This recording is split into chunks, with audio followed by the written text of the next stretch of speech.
Hey everybody, I know it's been a little while, but I thought I'd come on at the start of my second year here at Palmer. We're a week into my fourth trimester here, and I realized I've done some of my friends back home a little bit of a disservice. Um, I was talking to them about chiropractic this whole time and telling them about all of these classes and all these cool things, and then it was like, hey, adjustment. I got a whole bunch of kind of like, but Brenna, what is the adjustment? And I felt really bad about that because I forgot that a whole bunch of people still don't know what chiropractic really is.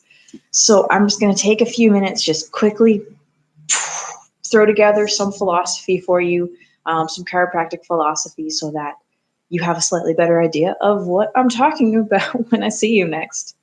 So I'm at the Sigma Phi Chi house right now. Was studying some systems path, working on something for a speech next week, which honestly you'll probably see momentarily, like Tuesday, Wednesday-ish. And yeah, so I've grabbed a spine.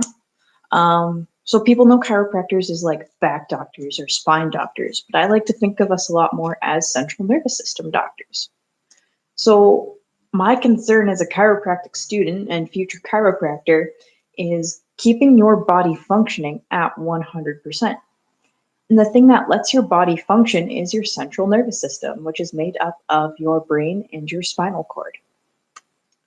Your spinal cord travels down your vertebral column and it sends out nerves in between the vertebrae that go to innervate the rest of your body, your skin, different glands, your organs, like you name it, it's innervated.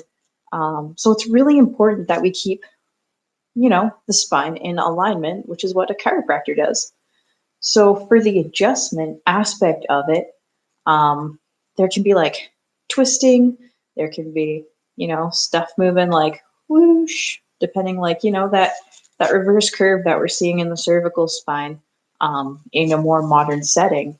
And a chiropractor's job is to deliver a specific thrust to correct that. And it's specific. That's why it's called the adjustment and not spinal manipulation. It's a thrust delivered at the right place, at the right time, with the right intention. We know that BJ Palmer said that there were these adjustments with that something extra. And we know that that something extra is our intention, where we send our positive energy of, hey, I've got you. I'm going to help you feel better right here, right now. And you have that thrust delivered into that person. And that thrust, it's a concussive force coming from outside. But that person's body knows you mean well and can take it and like turn it into what that person needs to heal from to get that bone to go back into place. And I think that's really cool. And the force that does that is what we chiropractors call innate intelligence. Innate intelligence is the force that keeps you functioning, that keeps you alive, your body like, here in the now. And I like to think of this, and many chiropractors like to think of this as a safety pin cycle. So I don't have like a big enough safety pin to like show you this. So I grabbed the Palmer Law of Life. It's just a green book, and they're just chiropractic philosophy books. This one was written in 1958. And here we have a picture of the safety pin cycle. I think I can see. Yeah. So in here we have number one kind of being like your central nervous system. Let's see. Hold up. I should have looked at this beforehand. Number two being the efferent signal, the signal that's going from your brain to the rest of your body. Number three being like the target tissue, target organ, target that the signal's being sent to. And four being the afferent signal, or the signal that's coming back to the brain from that target tissue.